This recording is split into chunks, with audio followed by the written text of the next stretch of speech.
What's going on, STR Nation? Welcome back to another episode of the Short Term Rental Secrets Podcast. I'm your host, Mike Sjogren, here as always with my main man and brother from another mother, Mr. Emmanuel Pani. What's going on, E? My brother, it's so good to see you. Dude, we had such a good episode today. All about branding, all about marketing. Great guy. So we had our good friend Eric on the show and really dove into just when should we build a personal brand? Where should we build a business or property specific brand? And again, he gave tons of actionable intel on it. So I really enjoyed it.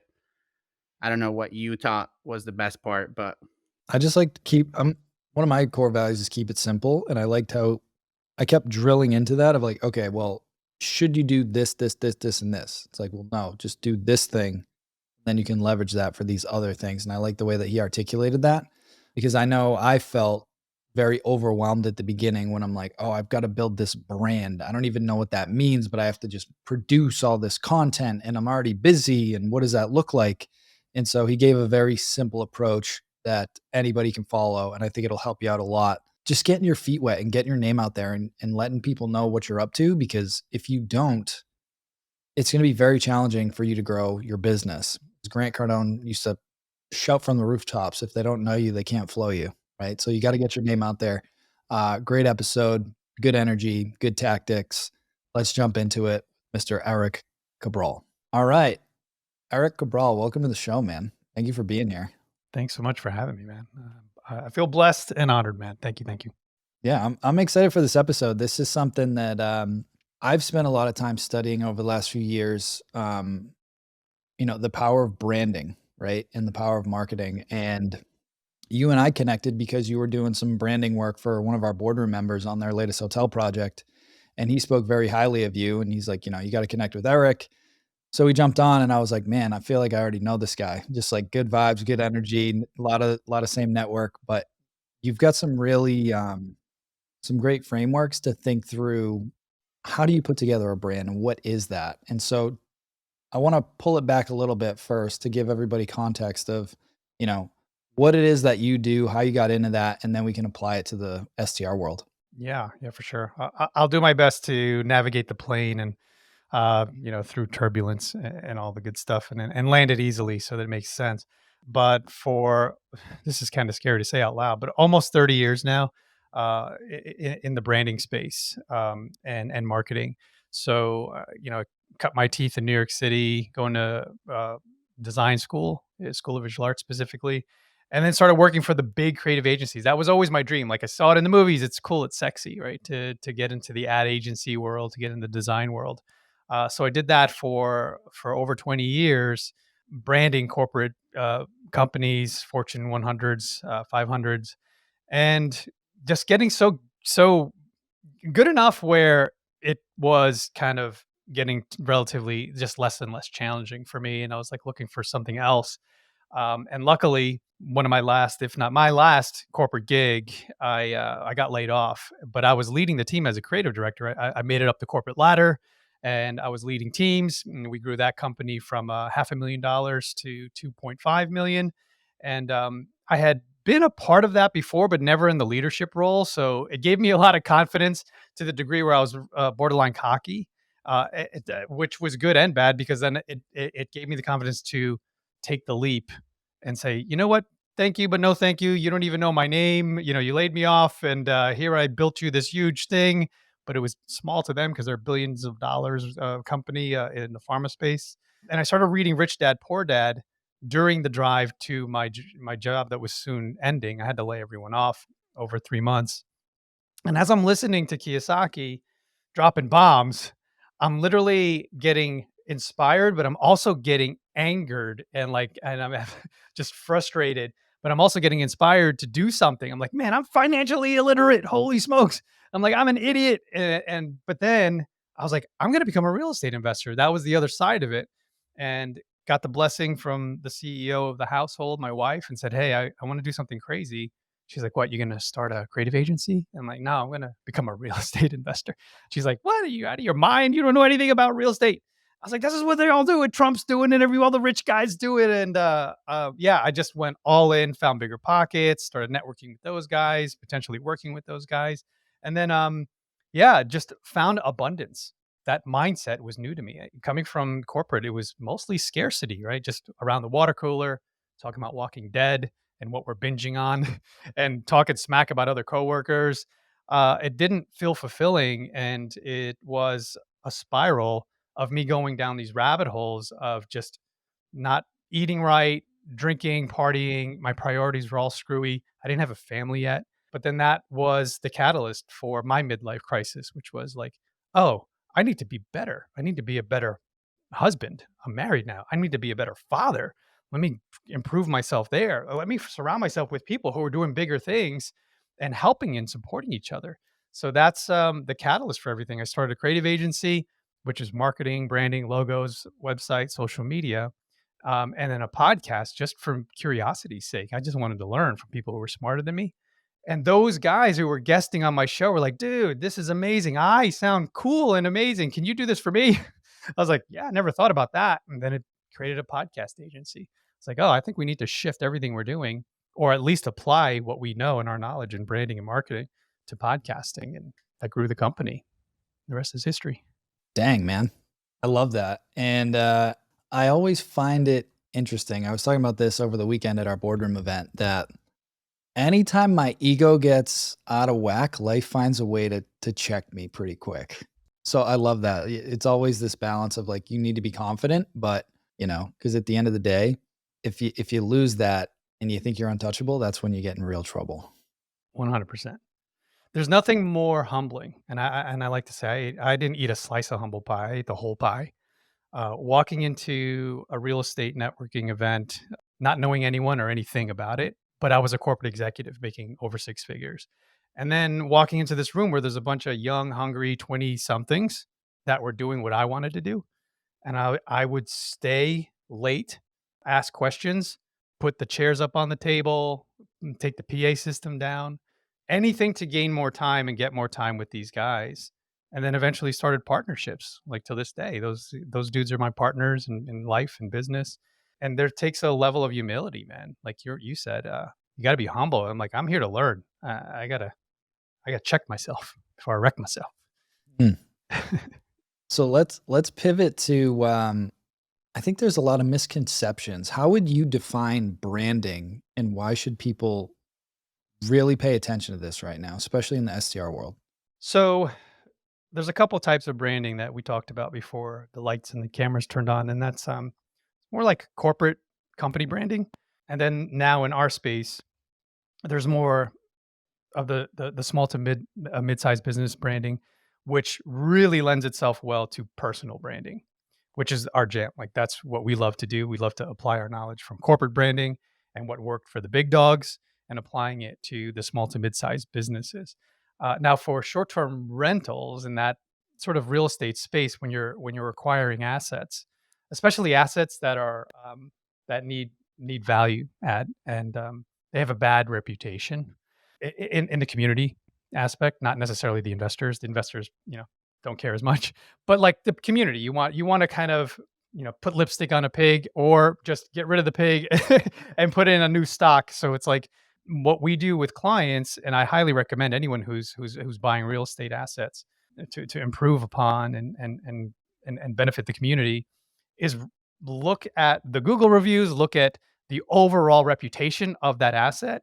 And if it needs to be refreshed or completely rebranded, which is typically the case, coming up with a whole brand new refreshed look, feel, and name for that asset. This way, you kind of hit the reset button and you get an opportunity to start fresh, blank canvas. So we've done that several times. A lot of that we actually documented through a Bigger Pockets. I think it was their first and potentially last docu-series. It was called Fair and Square. We did that with Matt Faircloth and Bigger Pockets, where we were documenting an asset as it's like acquired and then refreshing the whole brand from the inside out. So that's a really big first step if you're acquiring assets for a value add. So would you do that? And I'm sorry, I'm going to let you get a word in here to make it tactical. Say it's somebody's first deal. Do you think they should document that under their personal page or create a a page for that property or for their future portfolio and start building that out, or both? So I would and wouldn't recommend doing both at the same time. That's what I did.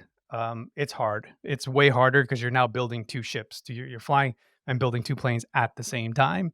It's definitely doable, but you're going to stress yourself, your team out. I would recommend the easier lift is to document it on your personal stuff, because if you're new to the game, you want the first people that are going to invest with you and trust you are most likely friends and family. So they need to know that you're reinventing yourself. Like, oh, Michael, Emmanuel, these guys are new to the game. What do they know about real estate? And then you have to sort of start planting the seed for, hey, I'm growing in this space and I'm learning more and I'm actually aligning with other people who are mentoring me. This is a really good way to kind of enter the space and then also gain trust over time within your network of most likely your first investors.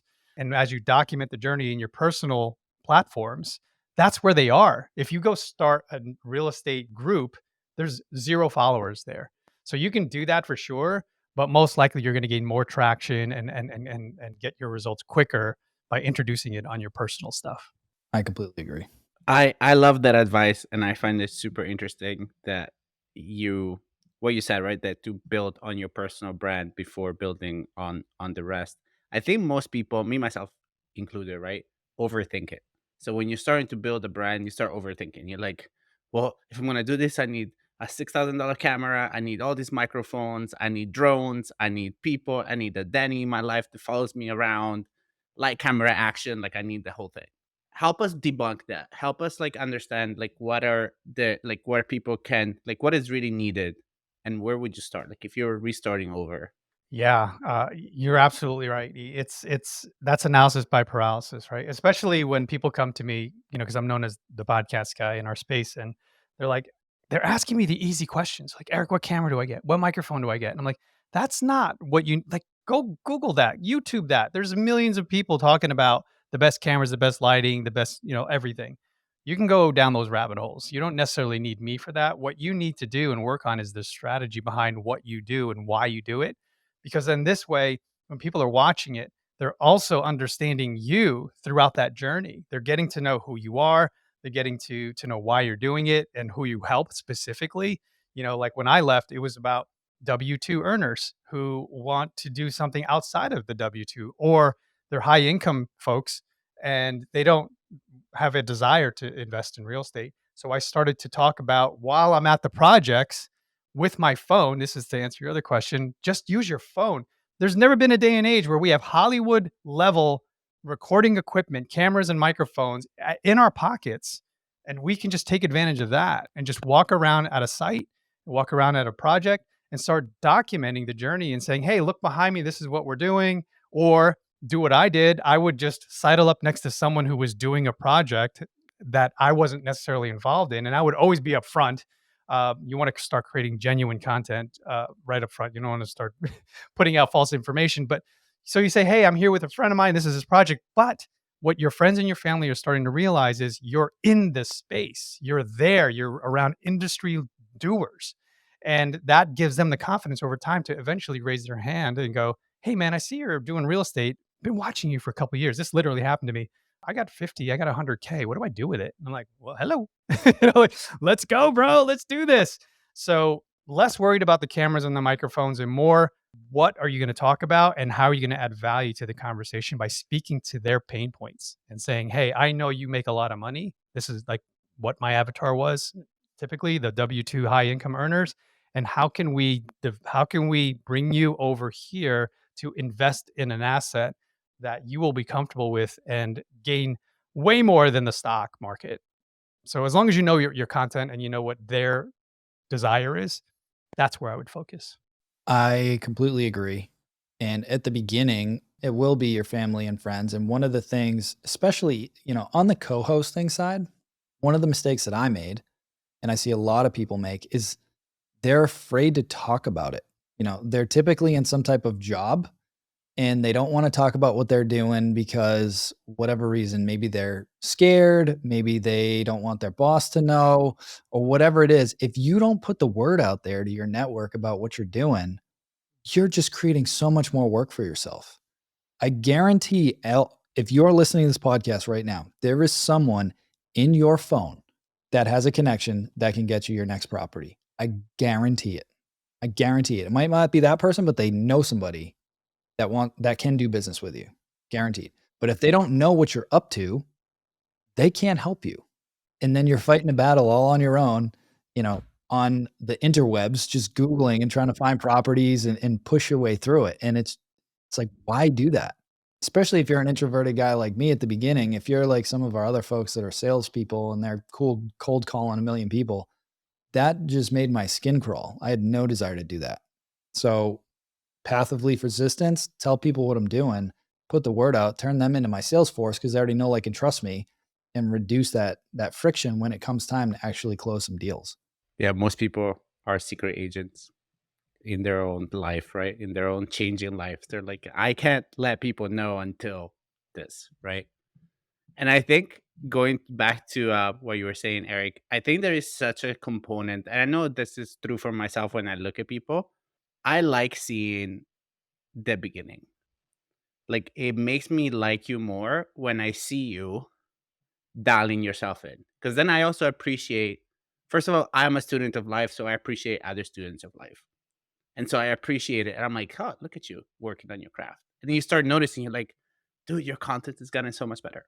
And like your talking has gotten so much better. And there's less, and like you just get to the point faster, you're producing better, and you're doing things better. So when it comes to you, going back to that point, what are things that you're working on to help you deliver higher quality kind of content? Like, what's something that you're focused on being such a at the leading edge of the industry? What are stuff that you're dialing in right now for yourself? Yeah. Before I answer that, yeah, I'm gonna say for those who are really hesitant, and the term that puts it best is we all have that feeling of imposter syndrome, especially at the beginning, because we know there are people doing it and they're doing it big, and we're just starting and we're trying to learn. But documenting the journey, to your point, is so good because then you can reflect and go back to 2 years, 3 years, 5, 7 years ago. And it's cringy for sure, but you can also pat yourself on the back and go, man, I'm so much better. Like you said, it's like less ums, less ahs. I'm more dialed into the content, really more focused on who I'm talking to. Whereas before I was just talking to everyone. And we know that if you're for everyone, you're for no one. We have to get really focused at some point on who are we serving, who are we focused in on so that we can best create content for them. Now, in the beginning, like we said, it could be your friends and family. So, and you are going to be somewhat of a generalist because you're learning everything at once, and it's exciting. Shiny object syndrome. You're like, I do all the things. I lend money, I buy properties, I'm doing cold calls, I'm knocking on doors, I'm networking. That was me for sure. But I started to recognize that people would come up to me at these meetups and go, dude, I love your content, man. But what the heck do you do again? You're like a podcaster, you're a brander, you're a real estate guy. What do you do? So that's when I was like, I had to get really intentional with like, okay, which brand and what conversation do I want to own? And I decided it was podcasting. And I was like, okay, I'm going to be known in my industry as the podcaster. And then now it's kind of shifting because as humans, we evolve. So now the brand has shifted to personal brand development, which informs and starts the podcast because I recognized over the years of launching all these podcasts is the reason some of them pod faded was because they didn't do that personal branding or the strategizing in the early days. They just, fire ready aim versus like, oh, let's really figure out who are we talking to? Like, who's our audience? Instead of just going copy paste. Oh, we're talking to the bigger pockets audience. No, who do you specifically want to reach? Once you do that, one of the biggest shows that we launched was Capital Hacking back in the early days. Because of that intention, we were like, we want to be the 2.0 bigger pockets. We want to serve the people who don't want to flip, who don't want to do wholesaling. They want to syndicate. So we were very intentional with like, who are we serving? And they're high net worth individuals. So like, if you get really clear, crystal clear, you're setting yourself up for the long-term success because you had that clarity. So that's, I think, your question answered in many ways. I want to dive into that a little bit more because when I think of branding, both personal branding and branding for the business, there's so many avenues that you can go. And I think at the beginning, people feel like they have to do everything. Like, I need a YouTube channel, I need an Instagram account, I need a Twitter, I need my own podcast, I need a newsletter, I need all of these things. And one of the best advice I ever got was from Joe Fairless. This was probably 10 years ago. I had hired him to do some coaching before I got into STRs. I was looking to syndicate apartment buildings. This was his early days. I don't know what he charges now, but he gave me some really good advice. He's like, you need to pick one platform to use to build your reach and your authority in the space. So whatever you can be the most consistent in, right? If you're a writer, then write a blog or a newsletter. If you are comfortable on camera, go all in on YouTube. If you're more comfortable doing audio, do a podcast. But whatever it is, you have to be consistent. And we've been consistent with this since, I don't know, 4 or 5 years at this point. We missed a couple weeks over the winter and he beat me up for it. But other than that, it's been every single week for almost 5 years at this point. And the reason I bring that up is, in my view, the podcast is one of the best things that you can do, but it's a long game. And if you're not clear from the beginning about who you're talking to, why are you doing this, and being okay with playing the long game, you're going to be in for a rude awakening and you're going to likely quit. But I would love to hear from you. What are some tips that you give to people, right? If I'm an STR investor and I'm considering starting a podcast, what should I be thinking about? Great question. I think in that space specifically, I mean, and it applies to a lot of businesses as they start up. Get some wins under your belt and get the business going so that you can potentially reinvest those dollars into creating a podcast so that you have what I think is the biggest piece and component is a team to do it for you, because, or at least you can start to develop a team. But that's another business, right? We have to start thinking about the modern day age of marketing and having a business is, as Gary Vaynerchuk always says, every business needs to be a media company. Now that's easier said than done. Like the dude owns a media company, right? And he had a gigantic multi-million-dollar wine library company that he could parlay into what he's doing now. But the thing is, if we're building from scratch and we're starting this company, most of my clients come to me with success, with wins under their belt because they're like, "Hey, dude, I acquired all these assets. They're free. They're cash flowing. I want to take a portion of this and invest it into a podcast." Now, for someone like us, we're typically 20 to 30,000 a year, but there are others where you can go, "Hey, I'm going to go hire a couple VAs and spend 5,000, 10,000 a year." But at least you're taking the money and reinvesting it into the business. And that is your marketing arm. The podcast becomes something that you can leverage to build relationships with other thought leaders, an opportunity to ask people that you wouldn't normally be able to have a cup of coffee with, like a Robert Kiyosaki, and be like, "Hey, dude, can you get on my podcast?" And most likely these folks say yes, believe it or not, because that's their opportunity to promote what they're doing, especially if they're launching a book. Like Brandon Turner's probably an easy get right now because he's promoting stuff. He's got his new brand, his new events, things like that. Somebody who knows what aligns with what you want to do, Mike. They should come in and be like, "Hey, I know you're promoting this thing. It's coming up, or you have an event coming up. Can I have you on my show?" So this way you can start building street cred within your podcast and that becomes your marketing arm. But yeah, there's so many different ways to approach, a podcast, but long term, like you said, you got to go in with that mindset. I'm in the long-term commitment and goal in order to stick around long enough to reap the benefits and the results from it. Would you suggest, again, if I'm an STR operator, I completely agree. I would totally outsource the production of the podcast. Would you suggest launching the podcast in tandem with an Instagram page, a YouTube channel? I'm sure you get asked that all the time of like, okay, what should I do with this? Like, should I put it on YouTube? Should I do a video podcast? Should I just do an audio podcast? What do you recommend when somebody's starting that? Like, how do you get the most juice out of a podcast? Whew, man, I feel like that's a loaded question because there's so many answers to that. Like the easiest by far thing to do if you just want to get your feet wet and see if this is for you. I don't recommend doing that because then you're giving yourself an out, right? You're going to walk that tightrope with ease and less fear if you know there's a safety net to catch you. But if you're like, don't put that safety net. But anyway, the easiest road to entering a podcast is just do audio. Record on your phone, upload it from your phone. A lot of guys do that. They're just like, I just drop knowledge while I'm driving to a property, which is fine, right? It gives them an opportunity. Maybe they'll get a few listeners, and then start getting into the cadence of creating content regularly. But if you do want to take it, I'll just swing the pendulum all the way to the other side. If you record a podcast that's a video podcast like this, I highly recommend. This is a great platform called Riverside.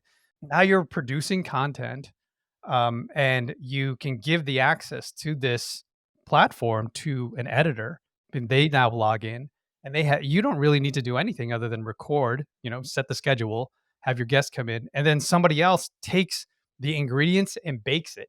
And then they take the tools, and this is all AI driven, and these platforms are getting more sophisticated, where it chops up and makes micro content, which that's where the rubber meets the road. If you can create as many clips as you possibly can from one episode. So think about this. You record one episode a month. That could probably produce a month worth of content if you do it right. And then now you're seeding everyone's news feed. And as they thumb through, you're there on a daily basis, reminding them, oh, when I'm ready, I'm going to rock with this guy because I like what he's doing. I like what he's saying. I like what I see. So that's where you get the most juice. Create a YouTube channel, make it video, produce micro content, and then even repurpose all that stuff, transcribe it, create blogs, create newsletters, posts, you name it, everything under the sun. Just create and repurpose everything that you're doing off that one episode. 100%. For those that have been following E and I for a while, I mean, that's basically what we did. We just leveraged this podcast and then took those clips and used them for our personal brands on IG, put them on YouTube, and that was pretty much the crux of it. Now, obviously, we're doing a lot more than that, but that was it for the beginning. It was like, I just need to do this one thing, right? I'm all about simplicity. What's the one thing that I can do consistently that will move the needle? We should find an old episode of Lunch Money. So Mike and I, before STR Secrets was a thing, we used to have a show called Lunch Money, which we used to do at lunch. And this was like maybe 2016, just to show you guys how cringy we were. And I remember the first time Mike was like, hey, E, I can't do this. Like, I can't do this call today. Can you do it live by yourself? I remember opening, it was all Facebook Lives. And I remember opening a Facebook Live and visibly starting to sweat as I'm watching myself sweating. And I was just like, absolutely not. And just turning everything off and having to go. This was back when I had the office. And to go sit down and have a glass of water. I was like, literally felt like back in the day, if like I turned a corner and a big tiger was there, at least my body had the same reaction. And for those of you that listen to the show, the first time I did that show solo for you guys with Natalie Palmer, I remember going through the intro of the show and not breathing. Like, I did not breathe the entire time I did the intro. So by the time Natalie started speaking, I had to go off camera and go like, I wasn't breathing. And why do I share that? Because it's going to suck at the beginning. Like, doing content, it's just going to suck. You're going to feel awkward. You're going to listen to yourself. You're like, I talk like that? Like, that's how my voice sounds? Every single time. Like, why has nobody told me? Like, that my voice sounds like that. The videos are going to be grainy. It is what it is. The point is, to me, is why you're doing it, who you're trying to serve, and how you're giving. The whole point for me and Mike in this show has always been to give. Give in our experience, give with the guests that we bring on, and just coming from a place of like loving and giving and leaving everybody with a feeling of increase.